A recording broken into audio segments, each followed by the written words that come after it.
Hello friends, study with mind के current affair session में आपका स्वागत है। ये current affair SSC, banking, railway, state PCS, CDS, CAPF, NDA और अदर कॉम्पिटिटिव एग्जाम आदि में सहायक होंगे। आज की डेट है 11 मार्च 2021। तो चलिए आज का करंट अफेयर शुरू करते हैं। आज का पहला प्रश्न है, हाल ही में किस राज्य में पहला वन चिकित्सा केंद्र खोला गया है? Option A Bihar, option B Karnataka, option C Punjab, option D Uttarakhand. देखिए, उत्तराखंड में पहला वन चिकित्सा केंद्र खोला गया है।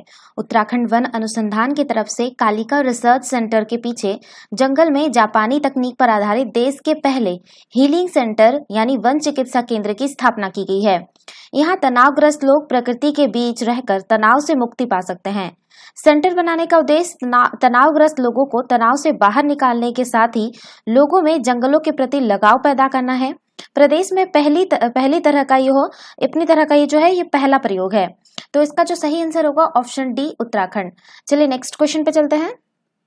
पीवी सिंधु ने Swiss open super badminton tournament में कौन सा पदक हासिल किया है? ऑप्शन ए कांस्य पदक, ऑप्शन बी स्वर्ण पदक, ऑप्शन सी रजत पदक, ऑप्शन डी इनमें से कोई नहीं। देखिए, पीवी सिंधु ने Swiss open super badminton tournament में रजत पदक हासिल किया है। महिला सिंगल्स फाइनल में सिंधु को क्विस्ट की तरफ से वरीयता प्राप्त खिलाड़ी स्पेन की कोरेलिना मारिन ने 21-12 और 21-5 से पराजित किया। सिंधु ने सेमीफाइनल में डेनमार्क की मिया विस्फेल्ड को 22-20 और 21-10 से हराया था। सिंधु जो है 13 टूर्नामेंट के बाद पहली बार किसी प्रतियोगिता में सेमीफाइनल में पहुंची थी। तो इसका सही आंसर होगा ऑप्शन सी रजत पदक। चलिए नेक्स्ट क्वेश्चन पे चलते हैं। महिला उद्यमियों को समर्थन एवं सहायता प्रदान करने के उद्देश्य से किस बैंक ने हाल ही में स्मार्टअप उन्नति नाम से एक कार्यक्रम की शुरुआत करने की घोषणा की है। Option A HDFC bank, option B Axis bank, option C Dena bank, option D SBI bank. देखिए, महिला उद्यमियों को समर्थन एवं सहायता प्रदान करने के उद्देश्य से एचडीएफसी बैंक ने हाल ही में स्मार्टअप उन्नति नाम से एक कार्यक्रम की शुरुआत की घोषणा की है। इसके तहत एचडीएफसी बैंक की डोमेन विशेषज्ञ एवं वरिष्ठ महिला कर्मी आगामी 1 वर्ष में महिला उद्यमियों को परामर्श संबंधी सेवाएं प्रदान करेगी, ताकि उन्हें अपने लक्ष्य को पूरा करने में सहायता प्रदान की जा सके। ज्ञात हो कि यह कार्यक्रम बैंक के केवल मौजूदा ग्राहकों के लिए ही उपलब्ध है। तो इसका सही आंसर होगा ऑप्शन ए एचडीएफसी बैंक। चलिए नेक्स्ट क्वेश्चन पे चलते हैं।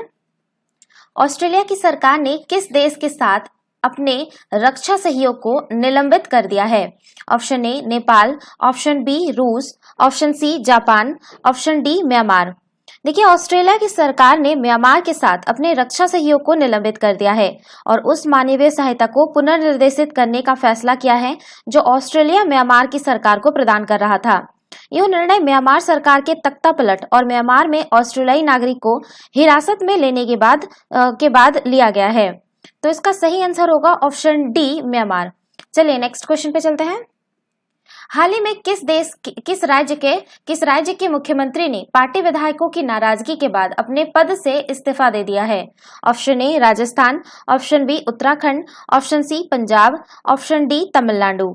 देखिए, उत्तराखंड के मुख्यमंत्री त्रिवेंद्र सिंह रावत ने इस्तीफा दे दिया है। उन्होंने 9 मार्च 2021 को राज्यपाल बेबी रानी मौर्य से उस मुलाकात की और अपना इस्तीफा दे दिया।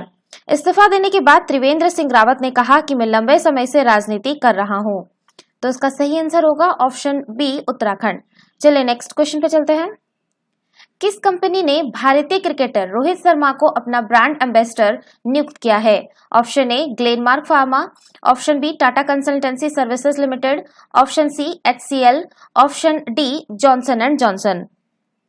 देखिए, दवा क्षेत्र की प्रमुख कंपनी ग्लेनमार्क फार्मा ने कहा कि उसने जो है क्रिकेटर रोहित शर्मा को अपने कैंडिड पाउडर उत्पाद के लिए ब्रांड एम्बेसडर बनाया है।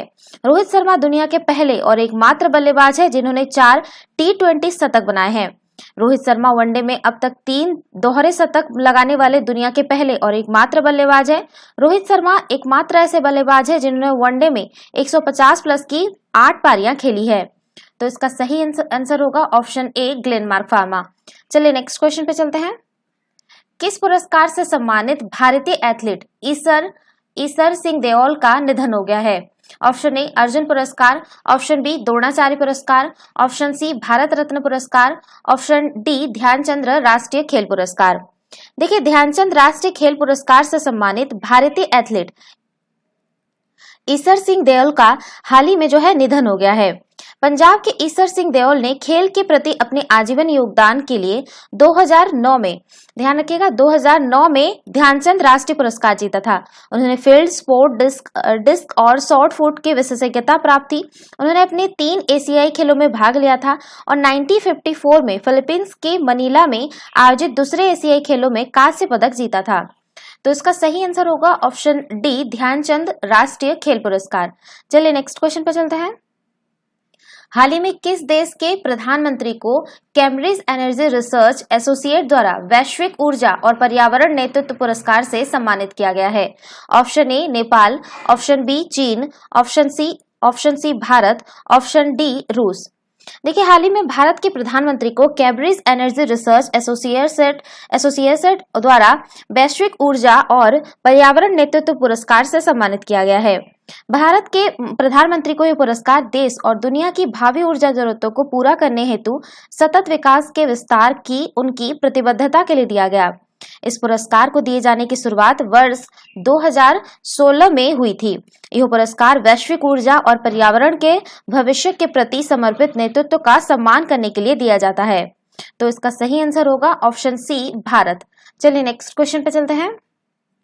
किस देश की सरकार ने विभिन्न क्षेत्रों में उत्कृष्ट योगदान देने वाले 9 प्रसिद्ध हस्तियों और एक संगठन को सर्वोच्च नागरिक पुरस्कार स्वाधीनता पुरस्कार 2021 प्रदान करने की घोषणा की है? ऑप्शन ए रूस, option B Bangladesh, option C Japan, option D चीन। देखिए, बांग्लादेश सरकार ने विभिन्न क्षेत्रों में उत्कृष्ट योगदान देने वाले 9 प्रसिद्ध हस्तियों और एक संगठन को सर्वोच्च नागरिक पुरस्कार यानी स्वाधीनता पुरस्कार 2021 प्रदान करने की घोषणा की है। 4 नागरिकों के नाम का चयन बांग्लादेश मुक्ति संग्राम में योगदान के लिए स्वतंत्रता सेनानियों की श्रेणी में पुरस्कार हेतु मरणोपरांत किया गया है।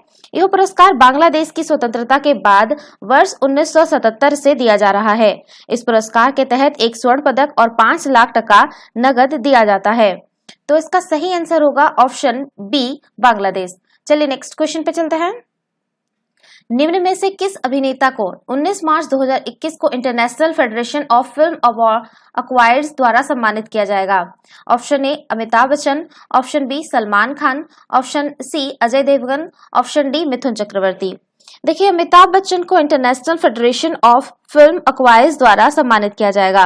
अभिनेता भारतीय सिनेमा के पहले शख्स हैं जिन्हें विश्व फिल्म जगत में उनके योगदान के लिए जो है आपका FIAF द्वारा सम्मानित या पुरस्कार से सम्मानित किया जाएगा। तो इसका सही आंसर होगा ऑप्शन ए अमिताभ बच्चन। तो ये थे आज के करंट अफेयर। वीडियो पसंद आए तो लाइक, शेयर और कमेंट करना ना भूलें। साथ ही साथ चैनल को सब्सक्राइब करना ना भूलें। Thanks for watching. Have a nice day. Take care.